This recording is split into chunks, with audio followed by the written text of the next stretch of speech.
नमस्कार सगळ्यांना, मी शिल्पा जाधव. माझे YouTube channel Shilpa Jadhav food recipes मध्ये आपलं स्वागत आहे. आज मी माझ्या पद्धतीने मसाला सोया चंक्स कसे करायचे ते दाखवणार आहे. तर चला मग बघूया. इथे मी एका पॅन मध्ये पाणी गरम करून घेतलं आहे. पाणी गरम झालं की याच्यामध्ये आपण चिमूटभर मीठ टाकून घेऊया. पाणी व्यवस्थित उकळलं की याच्यात आपण 1 वाटी हे सोया चंक्स टाकून घेऊया. हे छोटे सोया चंक्स आहेत. थोडं मीठ यासाठी टाकायचं कारण की हे जेव्हा शिजतील ते एकदम पाणक्यान नाही होईल. आता याला व्यवस्थित आपण उकळ करून घेऊया. हे चांगले शिजले की मग याला आपण गाळून घेऊया. आता याला व्यवस्थित होऊ द्यायचं. तोपर्यंत आपण मसाला रेडी करून घेऊया. एका मिक्सर पॉट मध्ये आपण ह्या कोथिंबीरच्या कोवळ्या दांड्या घ्यायच्या, किंवा तुमच्याकडे हे कोवळ्या दांड्या नसतील तर तुम्ही कोथिंबीर पण घेऊ शकता. त्याच्यानंतर लसूण घ्यायचं आणि आलं आणि एक बारीक चिरलेला हा असा उभा चिरलेला टमाटर, याची आता आपण मिक्सर मधून बारीक पेस्ट करून घेऊया. इथे बघा आपले सोया चंक्स व्यवस्थित शिजले. हे बघा पाणी पूर्ण झालं. आता याला आपण गाळून घेऊया.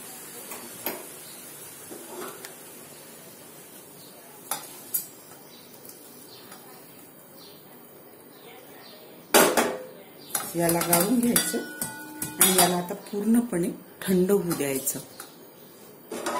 हे गार झाले की मग त्याच्यानंतर आपण पुढची विधी करूया. त्यातलं पूर्ण पाणी याला गाळून घ्यायचं आणि हे चांगलं थंड होऊ देऊया. आता हे सोयाबीन आपले थंड झाले की यांना आपण चांगलं असं पिळून घ्यायचे. त्यातलं पूर्ण पाणी चांगलंपणे काढून घ्यायचं. असे एकदम कोरडे करायचे. हे असे याला छान कोरडे करून घ्यायचे. ते मी एका पॅन मध्ये एकदम थोडं तेल गरम करून घेतलं आहे. त्याच्यामध्ये आपले हे सोया चंक्स टाकून द्यायचे.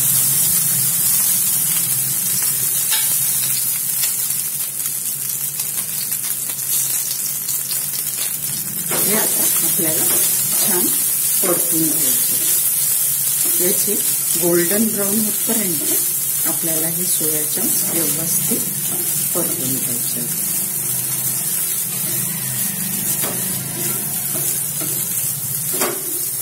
हे एकदम पौष्टिक रेसिपी आहे. सोया चंक्स मध्ये आपल्याला माहित आहे भरपूर प्रमाणात प्रोटीन आपल्याला मिळते.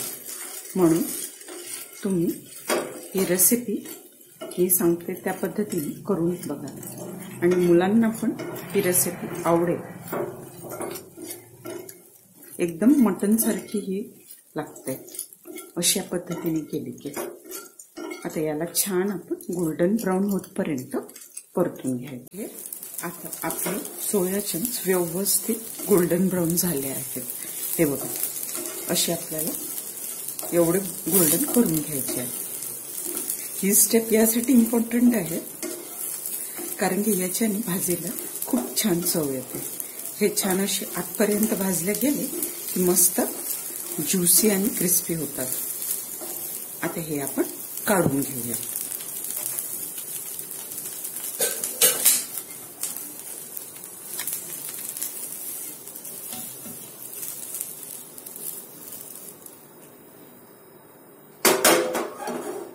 हे सेम पॅन मध्ये मी तेल गरम करून घेतलं आहे. आता याच्यात आपण फोडणी करून घेऊया. जिरं,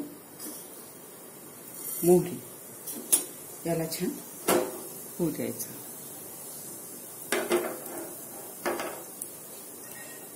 हे व्यवस्थित तडतडले की मग आपण आता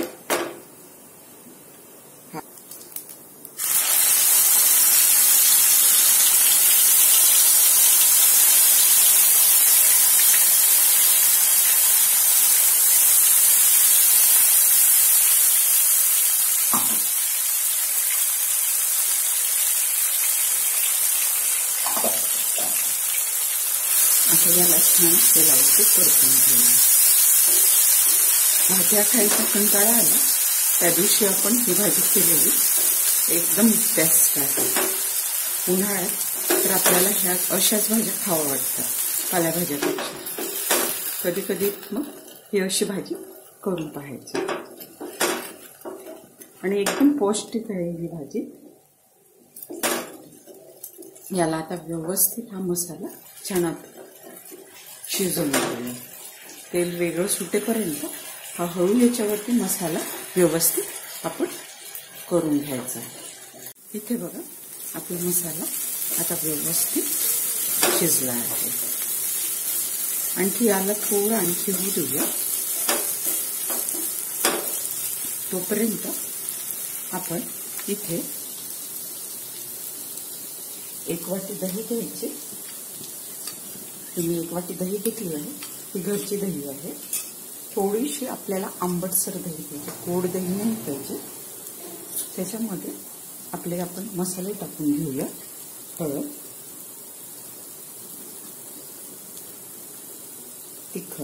तिखट तुम्ही तुमच्या अनुसार करा, तुम्हाला किती झणझणीत पाहिजे ते.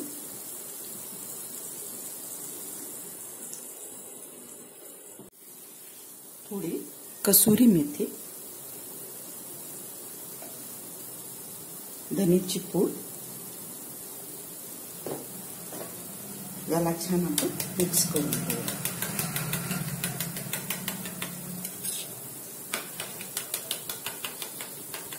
दहीमुळे याला एवढं छान स्वाद येते, एकदम चटपटीत होते भाजी ही. कमी फ्लेमवरच हे दही टाकूया. फ्लेम कमी ठेवायची.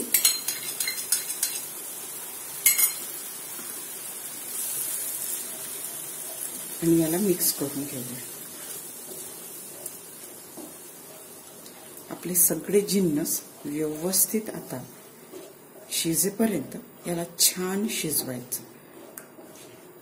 दही, मसाले याला तेल सुटेपर्यंत आता याला व्यवस्थित आपण हा मसाला शिजवून घेऊया. चेक करून घेऊया. बघा किती मस्त आहे. याला तेल आलेलं आहे आता, म्हणजे आपला मसाला व्यवस्थित आता शिजला आहे.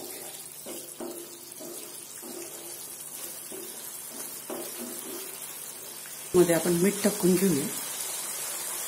आपण सोया चंक्स उकडताना पण मीठ टाकलं होतं, म्हणून मग त्यानुसार तुम्ही तुमच्या अंदाजाने मीठ टाका. आता याला पण छान बघून घेऊया. वाव, काय रंग आला आहे आणि एवढंच छान सुगंध येत आहे. बघा मसाला कसा व्यवस्थित झाला की आता याच्यात आपण आपले सोया चंक्स टाकून घेऊया. याला छान आपण मिक्स करूया. एवढी टेस्टी बनते ही भाजी. आता याला छान एकजीव सगळे चंक्सला पूर्ण मसाला व्यवस्थित आतपर्यंत सोया चंक्स याचे मसाला सोकून घेते असं याला आपल्याला छान मिक्स करून घ्यायचं आहे आणि व्यवस्थित शिजवून घ्यायचं आहे. हे बघा, तुम्हाला ही भाजी ग्रेव्हीची करायची असेल म्हणजे रश्श्याची, तर तुम्ही याच्यामध्ये गरम पाणी टाकायचं. गरम पाणी टाकून याला छान ग्रेव्हीची करू शकता. आणि जर तुम्हाला असंच डब्यावरती द्यायची असेल सुखी, तर मग याला असंच ह्या मसाल्यामध्ये छान होऊ द्यायचं. पराठ्यासोबत वगैरे खायला अशी सुकी छान वाटते. आता याला आपण झाकण लावून याला व्यवस्थित आता मसाल्यात होऊ द्यायचं. आपण बघून घेऊया. बघा किती छान मसाला व्यवस्थित चंक्सला लागलेला आहे. त्याच्यावरती आपण छान कोथिंबीर टाकून घेऊया.